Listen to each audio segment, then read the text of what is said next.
श्री शारदायै नमः। आज हम लोग बौद्ध दर्शन देखेंगे। देखिए, चारवाक दर्शन के जितने भी जो मुख्य मुख्य विषय थे वो हम सब लगभग हम टच किए हमारा मोबाइल में। अब इसके बाद हमको देखना है बौद्ध दर्शन। और बौद्ध दर्शन में भी क्या हमको सबसे महत्वपूर्ण क्या है कि पूर्व में हम क्या किए थे कि अनुमान का प्रामाण्य निराश किए थे। मतलब अनुमान प्रमाण होता ही नहीं है, व्याप्तिग्रह भी नहीं हो पाएगा, इधर उधर करके जो छोड़े थे ना, इसको थोड़ा सा स्पर्श करेंगे क्योंकि अधूरा जैसा रह जाएगा। फिर अनुमान प्रमाण है करके बोलना होगा ना, और व्याप्ति ज्ञान भी हो सकता है करके बोलना होगा। ये दो चीज़ करेंगे तो फिर आगे जो बौद्ध का ही जो मूल है उसको देखेंगे। ठीक है।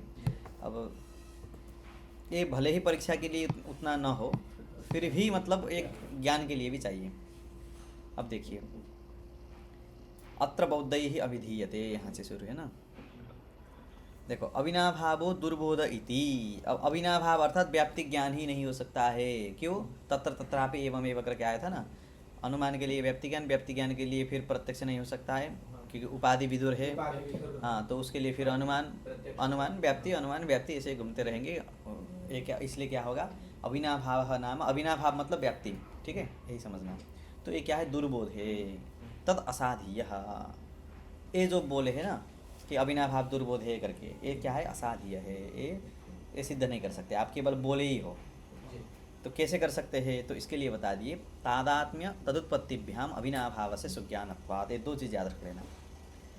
अविनाभाव से सुज्ञानत्वं कथम, अर्थात अविनाभाव से बोधः कथम भवति। तो दो है, एक तादात्म्य है, दूसरा है तदुत्पत्ति नाम उत्पत्ति। दो चीज़ से हम व्यक्ति का ज्ञान कर सकते हैं, तादात्म्य से और उत्पत्ति से। उत्पत्ति मतलब उत्पत्ति नाम कार्य कारण भाव। ठीक है, जैसे आगे ग्रंथ जाएगा सब समझ में आ गया। अब देखिए, न्याय बिंदु का एक श्लोक दिए है। ठीक है, जैसे कि न्याय बिंदु आ गया ना, तो न्याय बिंदु किसका है ये भी सब याद रखना है। ठीक है, हेतु बिंदु, न्याय बिंदु, बहुत सारे ऐसे ग्रंथ हैं, तो ये किन के है ये सब देखते जाना है। अब देखिए, कार्य कारण भावाद वा स्वभावाद वा नियामकाद अविनाभाव नियमो अदर्शनात् न दर्शनात् न, ऐसा है। ठीक है, तो ये न्याय बिंदुकार क्या बोल रहे हैं कि व्याप्ति अविनाभाव का ज्ञान कैसे हो सकता है, बोध कैसे हो सकता है, तो कार्य कारण भावाद, उत्पत्ति आया था ना, उत्पत्ति नाम कार्य कारण भाव, कार्य कारण भाव से हो सकता है। कैसे बताएंगे। स्वभावाद वा, तादात्म्य मतलब क्या है, तादात्म्य मतलब घट का तादात्म्य क्या है, घट मतलब वो स्वभावी है। स्वभाव मतलब यहाँ स्वभाव शब्द का अर्थ क्या है, तादात्म्य। तो कार्य कारण भावाद वा स्वभावाद वा नियामकाद अविनाभाव नियमः, अविनाभाव नियमः कार्य कारण भावाद स्वभावाद, दो चीज़ से हो सकता है। ठीक है। अब नैयायिक वाला खंडन कर रहे हैं। फिर नैयायिक जैसे जो बोलते हैं ना, यत्र यत्र तत्र तत्र यत्र यत्र बन्निर नास्ति, क्या है, धूमो नास्ति तत्र बन्निर इत्यादि जो बोलते हैं ना, ये जो अन्वय व्यतिरेक है, इससे तो व्यक्ति का ज्ञान नहीं हो सकता है। क्योंकि उसने चारवाक ने क्या मत उठाया था कि एक धूम और वन्य का साहचर्य देखने के बाद आप धूमत्वावच्छिन्न में वन्यत्वावच्छिन्न की व्याप्ति है करके जो बोले हो, ये असंगत है करके उसने बताया था ना। क्यों? क्योंकि भूतकालिक भविष्यकालिक वन्य धूम के साहचर्य है, इसीलिए यही दोष होने के कारण ये जो अन्वय व्यतिरेक से जो व्याप्ति ग्रह होता है करके जो बोलते हो, ये सही नहीं है। मतलब नैयायिक के ऊपर आक्षेप है। कैसे नहीं हो सकता है, तो अदर्शनात् न, अदर्शनात् नाम, अदर्शनम नाम व्यतिरेक, व्यतिरेक से भी नहीं हो सकता है, और दर्शनात् न अर्थात अन्वय से भी नहीं हो सकता है। नाम अन्वय व्यतिरेक सहचार, ये अर्थ करना है। तन्नास्ति तन्नास्ति ऐसा वाला जो व्यतिरेक है, और यत्र यत्र धूमः तत्र तत्र वन्यः करके जो अन्वय सहचार देखते हैं, उनसे भी व्यक्ति का ज्ञान नहीं हो सकता है। किससे होगा फिर, तो दो चीज़, कार्य कारण भाव अथवा तादात्म्य स्वभाव से होगा। ठीक है। अब देखो, अन्वय व्यतिरेको अविनाभाव निश्चायको इति पक्षे। ठीक है, ये पक्ष ले रहे हैं अभी अपना सिद्ध नहीं कर रहे, दूसरे का जो खंडन कर रहे हैं। साध्य साधनयोः अव्यविचारो दुरवधारणो भवेत्। कैसे, तो पूरा आया था ना पुराना, भूते भविष्यति वर्तमाने च अनुपलभ्यमाने अर्थे। भूत में, भविष्य में और वर्तमान में भी, इसी काल में भी कहीं कुछ ब्रह्मांड में, ब्रह्मांड भी छोड़ दो, कहीं अन्यत्र धूम के बिना भी तो, बनने के बिना भी तो धूम हो सकता है ना। इसलिए भूत भविष्य ने वर्तमान में भी, वर्तमाने च अनुपलभ्यमाने अर्थे, जो अनुपलभ्यमान अर्थ है उसमें व्यभिचार शंका का निवारण नहीं हो सकता है। व्यभिचार शंका का निवारण मतलब क्या, व्यभिचार हम लोग बोल रहे हैं यत्र यत्र धूमः तत्र तत्र वह्निः, लेकिन ये व्यभिचार शंका हो सकता है कि धूमः क्वचित वह्निं विना भी उत्पद्येत, कभी वह्नि के बिना भी तो हो सकता है, क्वचित उपलभ्येत, कदाचित उपलभ्येत, कहीं किसी समय में उपलब्ध हो सकता है, ये जो शंका तो बनी रहेगी। इसलिए अविनाभाव का ज्ञान किससे नहीं हो सकता है? अन्वय व्यतिरिक्त सहचार से नहीं हो सकता है। ठीक है, अनिवारणात् व्यभिचार शंका यह अनिवारणात् ननु तथा विधस्थले तावके भी मते व्यभिचार शंका दुष्परिहारा। आप बोल रहे हो कार्य कारण भावाद व स्वभावाद व, तो जैसे नैया के ऊपर आक्षेप कर रहे हो उसी प्रकार आपके ऊपर भी ये आक्षेप लग ही जाएगा। कैसे? अब देखो, आप कार्य कारण भाव मतलब क्या है? तो देखो सामान्यतः धूम और धूमध्वज है। धूमध्वज मतलब बन्नी देखते हैं, तो बन्नी होने पर धूम की उत्पत्ति होती है, बन्नी न होने पर धूम की उत्पत्ति नहीं होती है, ऐसे बोले हो ना। ये भी कहाँ से ज्ञान हुआ आपको? जितना आपको सन्निकृष्ट है उतने से ही नहीं ज्ञान हुआ। भविष्यत काल में, भूतकाल में वो कार्य कारण भाव ये भी तो भंग हो सकता है। जैसे आप अन्वय सहचार व्यतिरिक्त सहचार में मतलब व्यभिचार शंका का बन सकता है, भूत भविष्यत काल बन्नी धूम को लेकर बोल रहे हो, कार्य कारण भाव में भी ऐसे ही हो सकता है। ठीक है, कार्य कारण भाव हम क्या देखते हैं? मतलब तंतु सत्व पट सत्वम, तंतु अभावे पटाभाव, यही नहीं देखते हैं। कहीं कहीं ऐसे हो सकता है ना तंतु के बिना भी पट हो, शंका ही नहीं, तो व्यभिचार शंका तो हो भी सकता है। इसीलिए आपके मत में भी जैसे उसको दोष दिखा रहे हैं ना, आपके मत में भी भूत भविष्यत काल इत्यादि को लेकर दोष है। ठीक है, जो व्यभिचार शंका है वो क्या है? दुष्परिहारा है ही। इति चेत मयिवम वोचः। अरे ऐसा मत बोलियो बच्चा, हम बताएंगे कैसे होगा। बिना भी कार्य कारणम कार्यमुत्पद्यता। अब देखो एक चीज़ होती है, ये सब न्याय के लिए भी आपको काम लगेगा। हम लोग क्या बोलते हैं? धुआं होने के कारण बन्नी होता है करके हम सबसे पहले बोलते हैं, तो बन्नीमान धुमात बोल दिए। तो एक शंका करें, हम ऐसा शंका करेंगे, वन्यमान धुमात मतलब व्याप्य होने के कारण व्यापक भी रहेगा, ये बोल रहे हैं।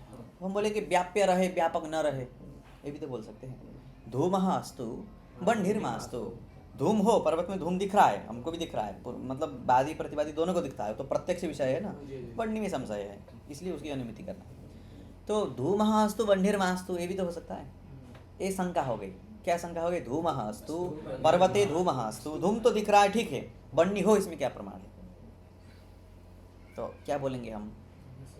तो पर्वते यदि, अब देखो धूम है बन्नी, धूम है वो बन्नी ना हो बोल रहे हैं ना, तो हम ये बोलेंगे अरे मूर्ख महाराज, यदि धूम दिख रहा है तो बन्नी से न उत्पन्न होगा वो, तो बन्नी के बिना वो कैसे होगा? ठीक है, तो क्या बोलेंगे? यदि बन्नी नहीं होता तो धूम कैसे होता? ये बोलेंगे ना हम। क्या वाक्य बोलेंगे? यदि बन्नी नहीं होता तो धूम कैसे होता? अथवा धूम भी नहीं रहना चाहिए। यदि बन्नी नहीं होता तो धूम भी नहीं होता, तो इसको बोलेंगे यदि बन्निर्न स्यात् तर्हि धूमोऽपि न स्यात्। क्रम कैसे चल रहा है? बन्नीमान धूमात बोल रहा है, और उसके बाद शंका क्या हो गई? धूमः अस्तु बन्निर्मास्तु, धूम हो बन्नी न हो, तो बोलेंगे यदि बन्नी नहीं रहेगा, बन्निर्मास्तु जो बोला है ना उसी को पकड़ रहे हम। यदि बन्निर्न स्यात्, न होता, धूमोऽपि न स्यात्, तो फिर शंका होगा न हो, ऐसा बोल सकते हैं? क्योंकि दिख रहा है ना धूम, तो धूम न हो नहीं ना बोल सकते। तो इसके लिए एक बताना पड़ेगा, अनुकूल तर्क कुछ बताना पड़ेगा। क्यों? क्योंकि बाद में बोलेंगे यदि बन्निर्न स्यात् तर्हि धूमोऽपि न स्यात्, और धूमोऽपि न स्यात् ये अंश में किसी कोई भी नहीं बोल सकता, क्योंकि वो प्रत्यक्ष है। धूमोऽपि न स्यात् मतलब धूमाभावः स्यात् नहीं बोल सकते। हाँ, इसलिए इसको आपाद्य अंश बोलते हैं। जैसे आपाद्य व्यतिरेक निश्चय सब एकदम प्रपंच आएगा, तर्क में करेंगे, यहाँ नहीं करेंगे। ठीक है, तो इसके बाद हम क्या बोलेंगे? तो यदि बन्निर्न स्यात् तर्हि धूमोऽपि न स्यात्, तो उसके बाद बोलेंगे धूमस्य वह्निजन्यत्वात्। ये एक मूल युक्ति में देंगे। ठीक है, क्या है हमारी मूल युक्ति? धूम होने के कारण बन्नी है, धूम होने के कारण बन्नी होगा ही करके जो एकदम निश्चय बोलते हैं ना, एकदम कंक्लूजन क्या, अंतिम में क्या मिलता है कि धूमस्य वह्निजन्यत्वात्। धूम क्या है? वह्निजन्य है। अब जनक नहीं है, जन्य है, कैसे बोल सकते हैं?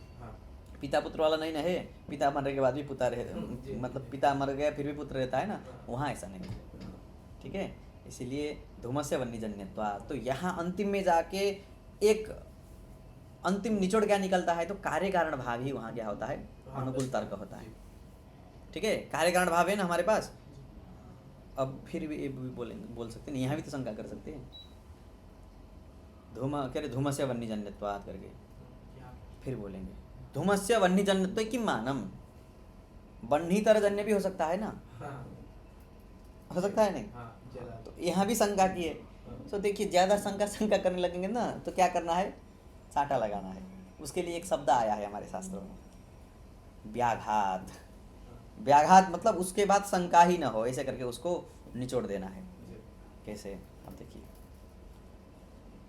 यदि धूमः वह्निजन्यो न स्याद, ठीक है, धूम वह्निजन्य नहीं होता तो उसको दूर ले जाइए कहीं, और उसके घर के इधर नज़दीक में एकदम बढ़िया आग जला के पूरा धुआं ऐसे दिखे दूर से, ऐसा भागते हुए आएगा या नहीं?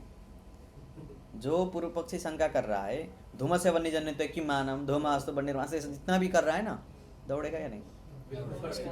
प्रवृत्ति की धूम को देखकर बनने की यदि अनुमति नहीं हुई तो अपने उसके दूसरे जगह तो ठीक है, पर्वत में तो कोई दिक्कत नहीं थी, उसके घर के नज़दीक हम ऐसे करके दूर से दिखा रहे कि घर ही जल रहा है, दौड़ेगा ना?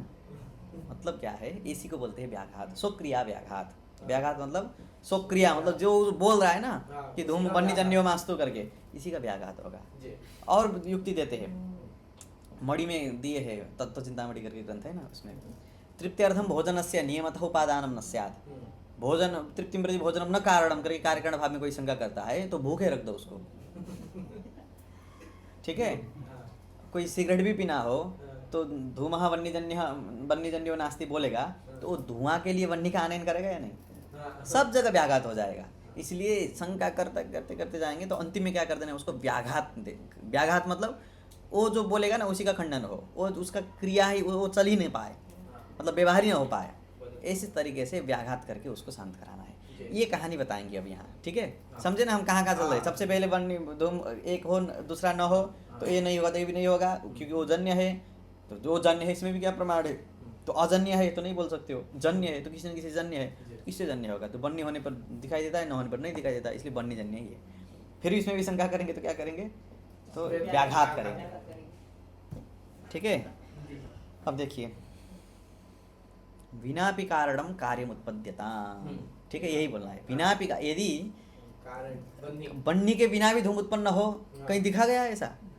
विनापि कारणम कार्यम उत्पद्यताम इत्येवं विधायाः एवं विधायाः शंकायाः व्याघातवधिकतया। ये कहाँ, ये जो शंका जितने भी आ गया ना, बिना भी कार्यम कारण उत्पत्तिताम करके शंका है, हम नहीं बोल रहे, वो बोल रहा है बिना भी वन्य बिना भी धूम उत्पत्तिताम बोलेंगे तो ये जो शंका का, ये इससे शंका जो करेगा ना उसको, उसके लिए हम क्या करना है? व्याघातावधिकतया, इसका व्याघात कर देना है। कहाँ व्याघात कर देना है? कि धूमार्थम वन्य है उपादानम न स्याद, है ना, कारणम विनापि कार्यम यदि स्याद तर्हि धूमार्थम वन्य है नियमतः उपादानम न स्याद, तृप्त्यर्थम भोजन से, सब ये जितने भी हम जोड़ सकते हैं। इसलिए शंका की अवधि कहाँ तक है, कहाँ तक कोई भी व्यक्ति चिल्लाएगा? तो जहाँ तक वो जो बोला है, उसने जो व्यवहार करता है, अथवा उसकी जो अभी जो चल रही है ना, मतलब व्यवहारिक स्थिति, उसका व्याघात जहाँ तक न हो वहाँ तक शंका करेगा। जब व्याघात होने लगेगा तो शंका कहाँ होगी? इसलिए शंका की अवधि कहाँ तक है? व्याघात तक। स्वक्रिया व्याघात जहाँ नहीं होगी, जहाँ होगी वहाँ उससे बाद शंका नहीं कर सकता है, ठीक है? दौड़ेगा ना सीधा या शंका करेगा? हाँ, शंकायाः व्याघातावधिकतया निवृत्तत्वा, तो शंका ही निवृत्त हो जाती है, ठीक है, व्याघात होने के कारण। तदेव ही आशंकेत यस्मिन, देखो आशंका कहाँ करते हैं? उसी का हम आशंका करते हैं। तदेव ही आशंकेत यस्मिन आशंक्यमाने व्याघातादयो नावतरेयुः। यदि व्याघात का अवतरण हो गया तो शंका नहीं कर सकते, ठीक है? व्याघात मतलब स्वक्रिय व्याघात, समझ गए ना कहानी? तदुक्तम व्याघातावधिराशंका। देखो एक श्लोक है कुसुमांजलि वाला, नीचे टीका में है, शंका चेत अनुमास्तेव। देखो किसी को शंका हो रही है तो अनुमान होगी ही ना, क्योंकि संधि कह रहे बन्हो संधिहान आया है ना तर्क संग्रह में, संदेह से शंका से ही हम करते हैं। शंका चेत अनुमास्तेव न चेत शंका, यदि शंका नहीं है अनुमान फिर भी हो सकता है, ठीक है? धूम को देखने पर बनने की अनुमति हो ही सकती है ना, संदेह होना ही है ऐसा जरूरत नहीं है। इसलिए शंका चेत अनुमास्तेव न चेत शंका ततस्तराम, ततस्तराम नाम सुतराम भविष्यति। तो शंका का अवधि कहाँ तक है? तो व्याघातावधि आशंका, ठीक है? व्याघात तक शंका कर सकते हैं। जब स्वक्रिय व्याघात हो जाएगा तो बोलेंगे क्या, शंका ही नहीं बचेगी। इसलिए व्याघातावधिराशंका तर्क संज्ञावधिर्मतः। शंका का अवधि का किसको माना गया? तर्क, ठीक है? तर्क मतलब हम जब तर्क उपादान करते हैं तो तर्क उपादान करने के बाद फिर शंका नहीं बचती है। जैसे कि धूमास्तु वन्यर्मास्तु में क्या शंका करते थे हम, तर्क क्या देते हैं? यदि वन्यर्न स्यात् धूमोऽपि न स्यात्, ठीक है? अब ये तो सही चीज़ है ना, तो फिर अयथार्थ ज्ञान में डाल दिए। क्यों है? क्योंकि धूम दिख रहा है ना, तो धूमोऽपि न स्यात् नाम धूमाभावः स्यात्, तो तद्वति धूमवती पर्वते धूमाभावः स्यात् करके धूमाभाव का आपादन कर रहे हैं, इसलिए अयथार्थ है, ठीक है? ये हो गया ना। अब देखो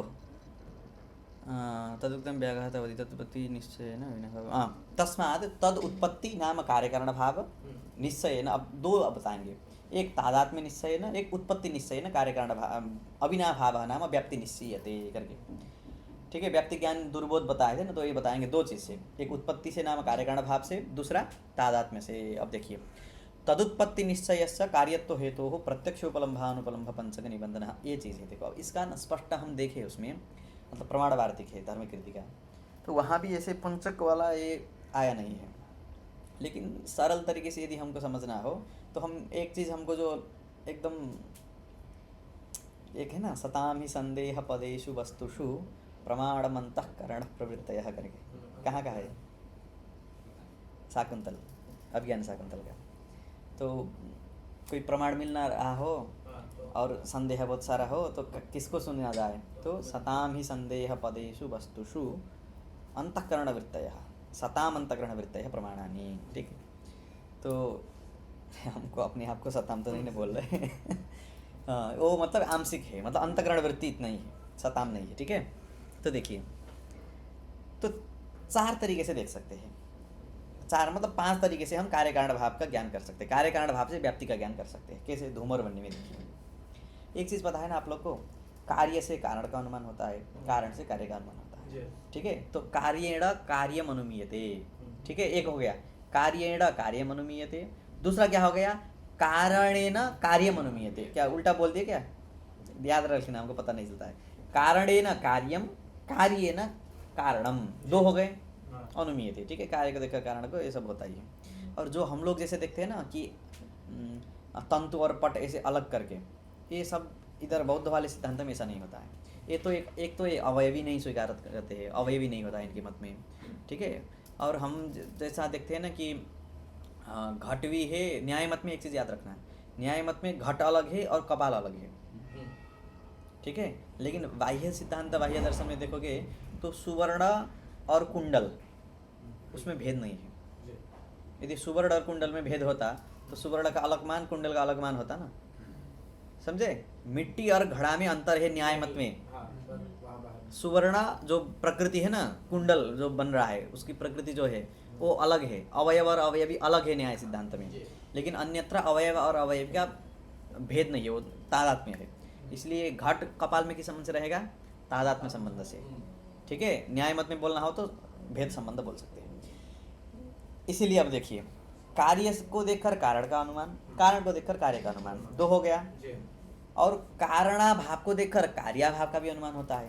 कारणम नास्ति चेत कार्यमपि नास्ति, और कार्यम नास्ति चेत कारणमपि नास्ति, चार हो गए। और कार्य की उत्पत्ति के पूर्व में भी कार्य का अभाव मिलता है। कारण तो है लेकिन कार्य की उत्पत्ति नहीं हो रही है, तो उत्पत्ति से पूर्व में भी कार्य का अभाव मिलता है ना। उत्पत्ति से पूर्व में तो अभाव मिलता ही है, क्या है? इसीलिए पांच ऐसे बताए हैं। ठीक है, अब इसको देखना। तदुत्पत्ति निश्चयस्य, उत्पत्ति का निश्चय मतलब कार्यकारण भाव का निश्चय कैसे होगा? तो कार्यत्व हेतु हो प्रत्यक्षोपलम्भा अनुपलम्भा, प्रत्यक्ष का उपलम्भा और अनुपलम्भा, मतलब एक जगह अभाव एक जगह भाव, कार्य सत्व कारण सत्वम, कार्य ऐसे ऐसे करके जो है ना ये, हाँ, ये उपलम्भ पंचक निबंधन। हाँ, तो चार तो सीधा सीधा दिख रहा है, तो एक कैसे ऐड करना है? तो कार्यस्य उत्पत्ते है प्राग अनुपलम्भ, अनुपलम्भ तीन है और उपलम्भ दो है। ठीक है, कार्यस्य, कार्य की कोई घट कार्य है तो उत्पत्ति है प्राग, उसका अनुपलम्भ है या नहीं?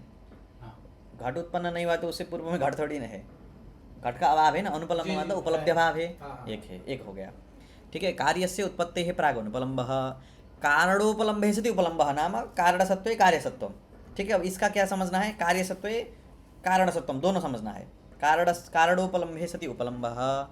अब बाद में क्या है? उपलब्धस्य पश्चात कारणानुपलम्भाद अनुपलम्भ, और उपलब्ध का भी कारण यदि अनुपलम्भ हो जाए तो अनुपलम्भ। ये पंक्ति से तो घूम जाओगे, पंक्ति से समझ में अच्छे से नहीं आ रहा होगा। है क्या लिखा है?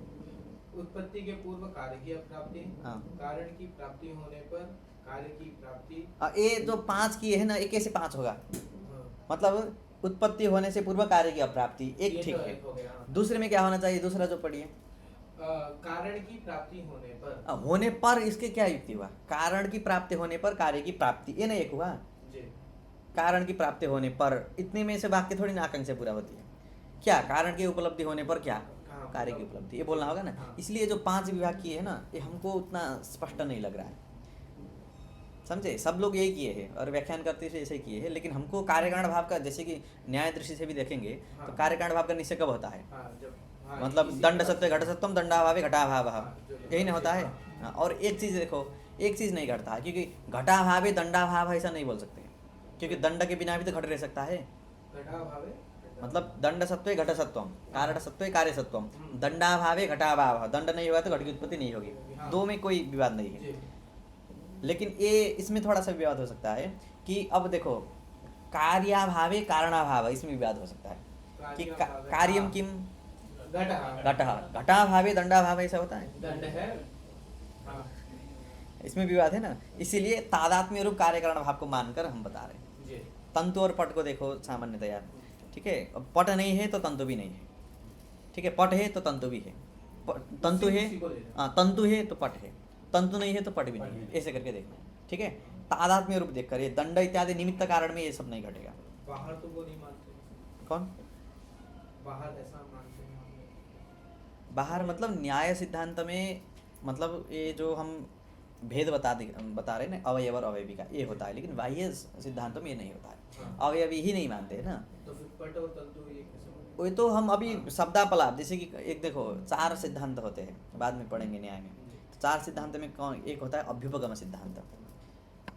2 लोग को झगड़ा करना है, एक बोलेगा सर्वम क्षणिकम, एक बोलेगा एक नित्य है, कुछ है करके, तो झगड़ा कैसे करेंगे, मतलब झगड़ा करने के लिए एक धार में आना चाहिए ना, मतलब दोनों लोग एक चीज किसी को स्वीकार करेंगे। जैसे कि नैयायिक और वैयाकरण विवाद कर रहे हैं, वो शब्द मानता है, ये गुण मानता है, ठीक है, शब्द को, शब्द किसी के मत में द्रव्य है, किसी के मत में गुण है, तो झगड़ा कैसे करेंगे। तो झगड़ा करने के लिए थोड़ी देर तक गुण मान के चलते हैं, इसको बोलते हैं अभ्युपगम। थोड़ा कुछ स्वीकार कर देना है और एक ट्रैक में आके फिर झगड़ा करना है, इसलिए इसको बोलते हैं अभ्युपगम सिद्धांत। कुछ स्वीकार करके आगे चलना है। अधिकरण सिद्धांत, प्रतितंत्र सिद्धांत, ये सब आएगा। हो गया। और ये बौद्ध वाला क्या करते हैं, प्रमाण ही पूरा ध्वस्त बना देते हैं, सीधा उसको निराकरण नहीं करते। अभ्युपगम मतलब प्रमाण को मानकर फिर आगे चलते हैं, इसलिए ऐसे करके ये बाद भी ऐसे चलता है। कहाँ गए, बहुत कम करो।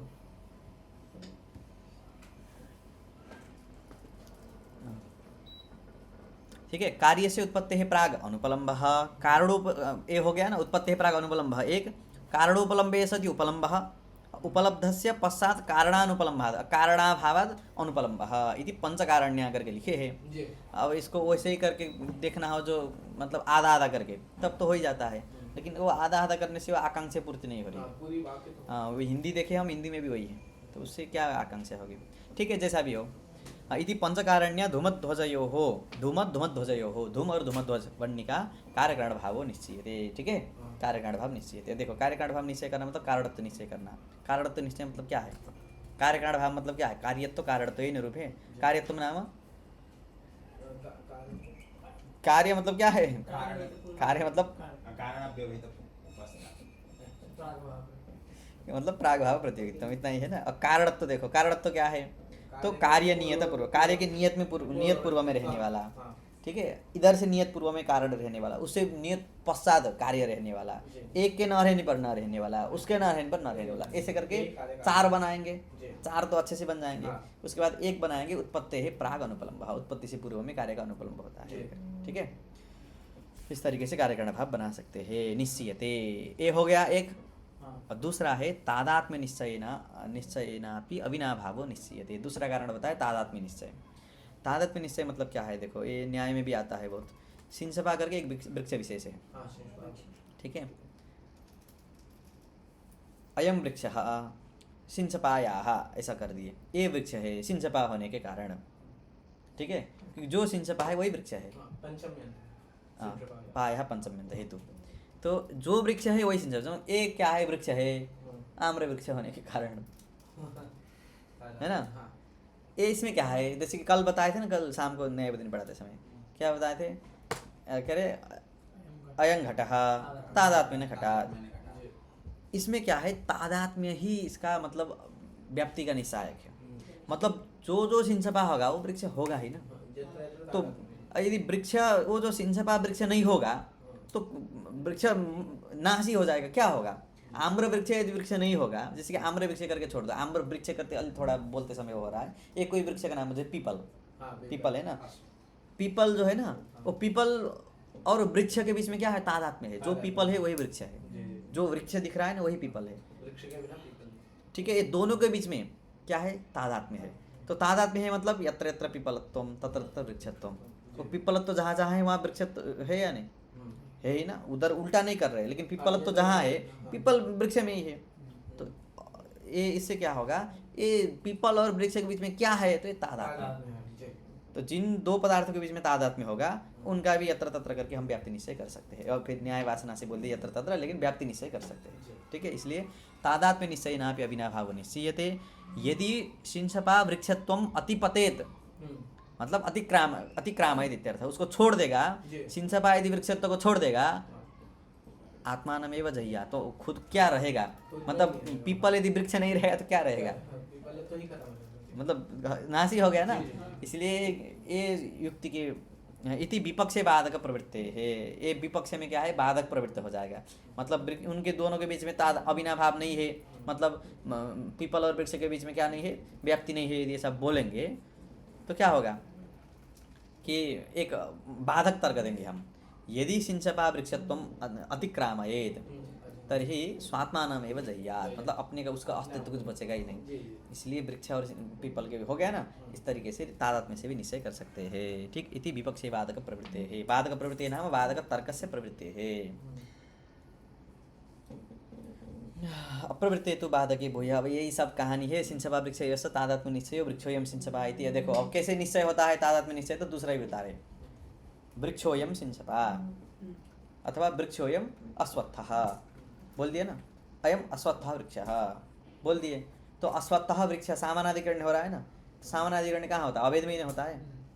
नीलो घटः, मतलब जो नील वही घट, नील मतलब नील रूप विशिष्ट, जो नील रूप विशिष्ट वही घट, जो पीपल वही वृक्ष। इसलिए वृक्षोयम सिंसपा इति सामानाधिकरण्य बलाद उपपद्यते। किम उपपद्यते? तादात्म्य निश्चय उपपद्यते, ठीक है। कर्मधारय से दोनों अभेद है करके निश्चय होता है। कर्मधारय न भी हो, मतलब ये तो वाक्य है, फिर भी हम निश्चय कर सकते हैं। नहीं अत्यंत अभेदे तत्संभवति। अत्यंत अभेद होगा तो ऐसा वाक्य प्रयोग नहीं होता है। घटः घटः बोलते हैं हम,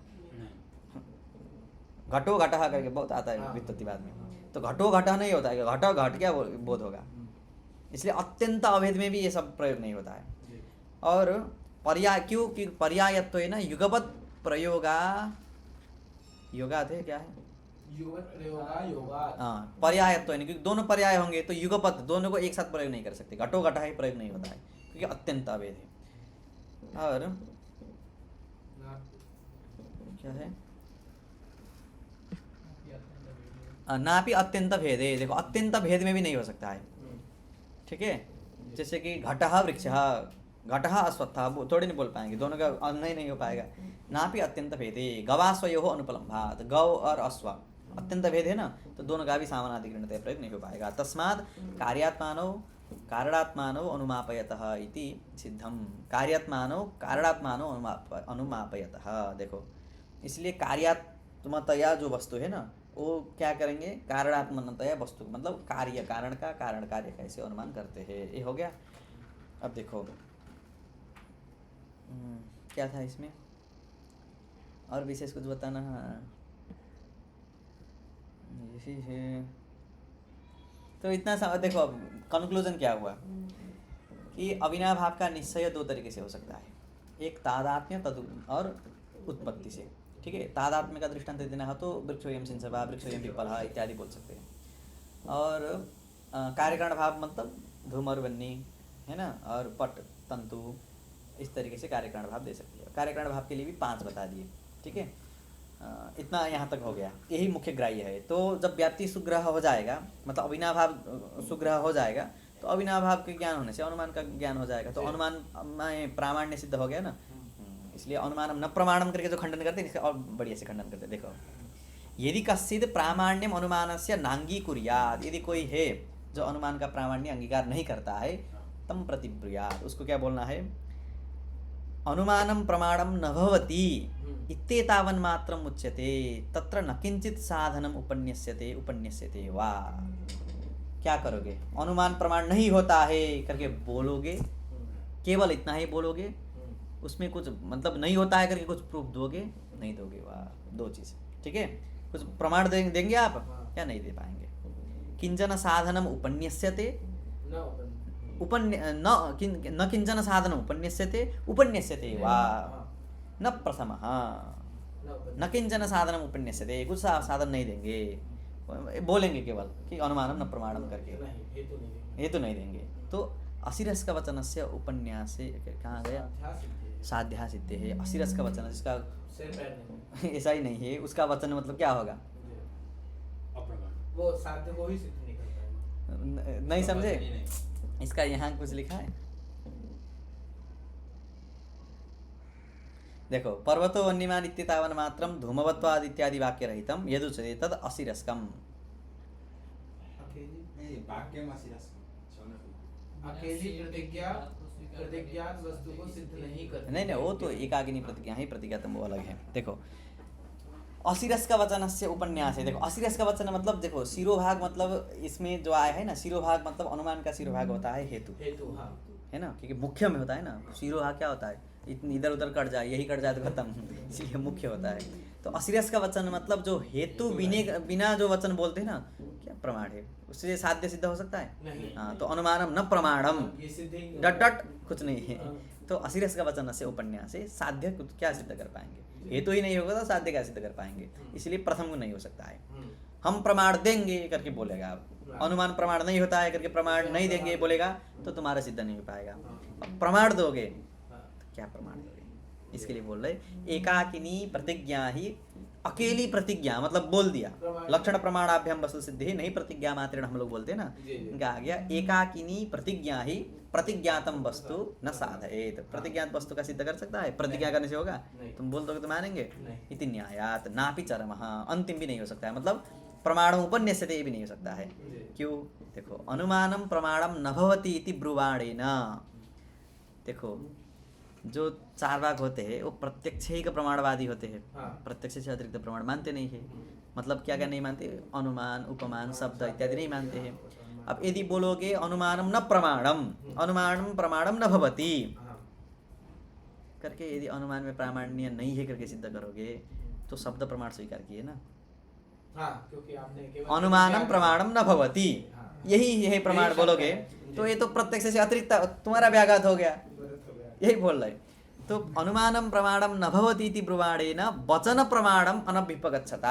आप तो वचन प्रमाण मतलब शब्द प्रमाण तो नहीं मानते हैं, तो वचन प्रमाणम अनभ्युपगच्छता तो या स्वपरकीय शास्त्रे प्रामाण्येन उपगृहीतस्य, परकीय न्यायादि शास्त्र में जो प्रामाण्यतया सिद्ध वचन शब्द प्रमाण है उसका तुम अवलंबन कर लिए, चुक गए ना जो भी हो।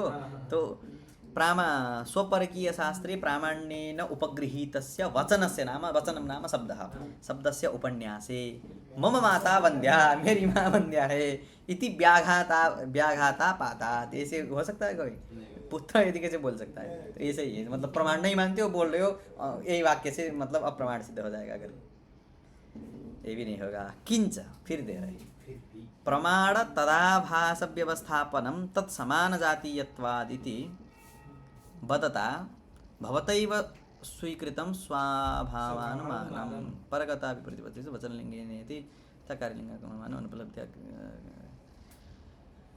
लिंगमनुमानं तथा शक्तं तथा प्रमाणांतर सामान्य सिद्धेः अन्यथि योगतेः। हाँ, देखो, इसमें यही है। अब मुख्य क्या आएगा, अब प्रमाण और तदाभास, कौन प्रमाण है और कौन प्रमाणाभास है, इसका जो व्यवस्था होता है ना, जैसे कि प्रमाणवादी तो चार वाक्य ही, कोई प्रमाण ही नहीं मानते हैं, ऐसे भी है। तो प्रमाणवादी जब चार वाक्य होगा तो प्रमाण और तदाभास में प्रमाणाभास का व्यवस्थापन करना होगा। तत्समान जातीयत्वाद, प्रमाण और प्रमाणाभास भी तत्समान जातीय में ही। जैसे कि देखो, प्रमाण भ्रम के लिए जो इंद्रिय होता है ना वो प्रमाण नहीं होता है, वो प्रमाणाभास होता है।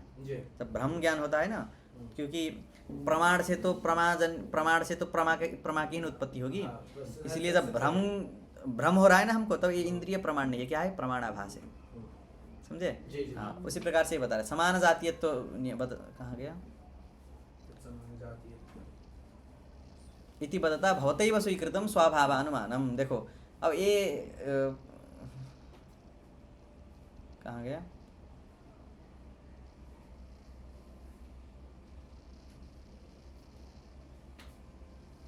ओ ये 3 अनुमान बता रहे, स्वाभावानुमानम, कार्यलिंगकम अनुमानम और अनुपलब्धि लिंगकम अनुमानम। अनुपलब्धिया कथनचित प्रतिषेधतया अनुपलब्धि लिंगकम अनुमानम। अनुमान नहीं मतलब अनुमान आप जैसे भी करके अनुमान को तो प्रमाण मानना ही पड़ेगा करके इसमें एक आया है। देखो अब विप्रतिपत्ति मतलब क्या है, तो विरुद्धा प्रतिपत्ति जो होती है ना, विरुद्धा मतलब जगत सत्यम नवा, जगत मिथ्या नवा करके ज्ञान हो गया, तो विरुद्ध हो रहा है ना, मिथ्यात्व और मिथ्यात्वाभाव दो ज्ञान हो रहा है, तो दो ऐसे दो विरुद्ध ज्ञान जनक वाक्य को क्या बोलते हैं, विप्रतिपत्ति वाक्य बोलते हैं। तो वो विप्रतिपत्ति वाक्य को लेकर देख रहे हो यहाँ से, ठीक है देखिए, देखो मार्गे गच्छता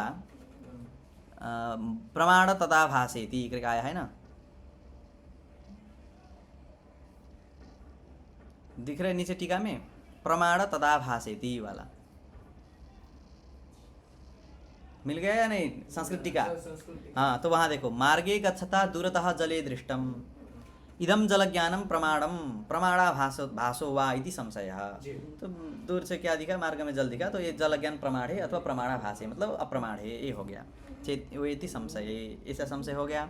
तो पूर्वम एकदा एतादृशमेव ज्ञानम अभूत, पहले ऐसे ज्ञान हुआ था लेकिन भ्रम हुआ था अथवा प्रमा हुआ था, ये होता है ना।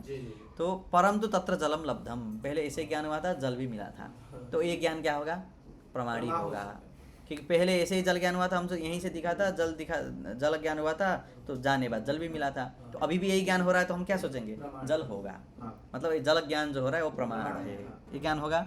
परंतु तत्र जलम लब्धम तज्जातीयम एव च एतदृश्यते, तादृश ज्ञान जल ज्ञान तो जातीय ये दिख रहा है ना, इसलिए एतदृश्यते, अतः एतदपि प्रमाणम इत्येवं निश्चयः स्वाभावानुमानेन त्वयैव क्रियते। किसको नहीं होता है, मतलब अनुमान प्रमाण होता है करके ऐसे दे रहे, स्वाभावानुमानेन क्रियते, ठीक है। कहाँ गया, अथवा तादृश संशयोत्तरम, अथवा उसे संशय हो गया, इदं जल ज्ञानम प्रमाण वा, ये संशय हो गया, तो संशयोत्तरम पूर्वम एतादृशमेव ज्ञानम अभूत परंतु तत्र जलम न लब्धम, तो पहले जैसे ज्ञान हुआ था जल नहीं मिला था, तो इस बार भी जल नहीं होगा, तो मतलब वो जो ज्ञान जो हुआ है वो क्या होगा, अप्रमाण होगा अथवा प्रमाणाभास होगा, ऐसे करके बताया। तज्जातीयमेव एतदृश्यते अतः एतदपि प्रमाणाभास एवं प्रमाणाभास एव इत्येवं निश्चयस् तो एव क्रियते, होता है ना ये। तो ये स्वाभावानुमान बता रहे हैं। और दूसरा क्या बता रहे थे यहाँ, परगता विप्रतिपत्तिस्तु वचन लिंगेन ब्रुवता कार्यलिंगकम अनुमानम। अब इसका देखो, विरुद्धा प्रतिपत्तिर विप्रतिपत्ति ही, समझ गए ना, प्रतिपत्तिर नाम ज्ञानम विपरीत ज्ञानम इति यावत् यादृशं च यस्य ज्ञानं तद अनुरूपमेव च सवक्ति इति परवचनेन तत्कारणीभूतं तन्मनोगतं तु त्वया अनुमीयते एव। देखिए जिसका ज्ञान जैसा है वो वैसा ही ना बोलेगा, तो ये अच्छे से जानता नहीं है करके यदि हम अंदर से वो स्वीकार कर ले तो वो बोलेगा वाक्य का, जो वाक्य बोलेगा उसका प्रमाण मानेंगे नहीं, वो प्रत्यक्ष थोड़ी नहीं संभव है, यही तो अनुमान है, ये भी अनुमान है। अब अनुपलब्धि, यतः घटः तत्र नोपलभ्यते अतः नास्त्यैव, ये भी तो होता है, घट की उपलब्धि नहीं हो रही है इसलिए नहीं है, यदि होता तो दिखता है ना, यदि अत्र घटः स्यात् तर्हि दृश्येत, न दृश्यते अतः नास्ति, ऐसा जो होता है ना, इसमें भी यतः घटः तत्र नोपलभ्यते, कहाँ कहते नोपलभ्यते, कहाँ है,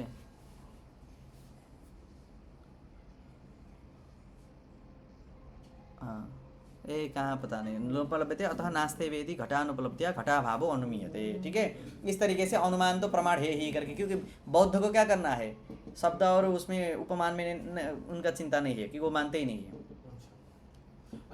अनुमान मानते, अनुमान सिद्ध कर दिए ना, तो 4 तरीके से अनुमान कर सकते हैं ये करके बता दिए, ठीक है। तो स्वभावानुमान मतलब स्वभाव से अपने से अंदर अंदर जो अनुमान करते हैं, ठीक है। स्वभाव मतलब तज्जातीय, पहले ऐसे हुआ था इसलिए यहाँ भी ऐसे ही होगा करके जो अनुमान करना।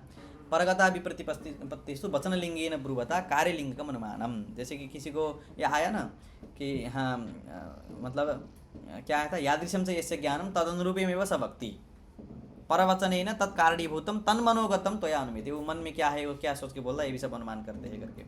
तो ये हो गया कार्यलिंग का अनुमानम, क्योंकि उसके वाक्य में प्रामाण्य अप्रामाण्य देखकर हम कार्यलिंग का अनुमान करते हैं। कार्यलिंग का मतलब और स्पष्ट करना हो ना, देखो कार्य ही जहाँ लिंग हो, लिंग हो मतलब हेतु हो। कैसे देखो,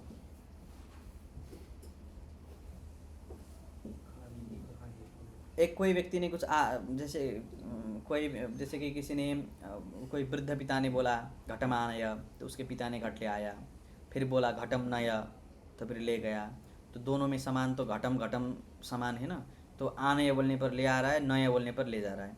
तो इधर बैठा हुआ बच्चा क्या समझेगा, मतलब घट दोनों में आनय और नय परिवर्तन हुआ, और क्रिया भी एक में इधर ले आना, एक बार ले जाना परिवर्तन हुआ, लेकिन शब्द दोनों में, दो वाक्य में एक ही शब्द आया घट घट, ठीक है। नय बोलते समय ले जा रहा है, आनय बोलते समय ले आ रहा है, तो इससे ये अनुमान करेगा तो घट मतलब वही है।